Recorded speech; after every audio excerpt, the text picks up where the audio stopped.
అందరికీ నమస్తే అండి. Welcome to the 12 channel official. నేను ఏదో లైక్ల కోసము సబ్స్క్రైబర్ల కోసము చేయట్లేదు, నిజం మాట్లాడుతున్నా. మీరు నచ్చితేనే లైక్ చేయండి, సబ్స్క్రైబ్ చేయండి.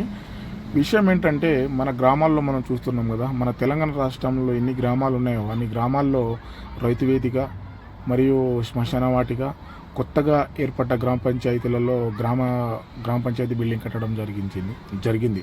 ఇవన్నీ బీఆర్ఎస్ పార్టీ హయాంలో ఉన్నప్పుడే జరిగింది. శంకుస్థాపన కూడా అప్పుడే అయింది. బీఆర్ఎస్ పార్టీ ఉన్నప్పుడే బిల్డింగ్లు కట్టడం జరిగింది.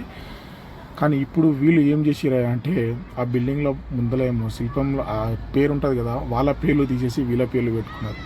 ఏదో వీళ్ళే శంకుస్థాపన చేసి వీళ్ళే ఆలోచనతోటి ఈ రైతు వేదిక కావచ్చు, మరి శ్మశాన వాటిక కావచ్చు, వీళ్ళే కట్టించినట్టు పేర్లు వేసుకున్నారు పైన. మీరు దానిపైన ఉన్న పేరును తుడిచి వేరే పేరు మీ పేరు రాసుకోవచ్చు, కానీ చరిత్ర మాత్రం మార్చలేరు కదా.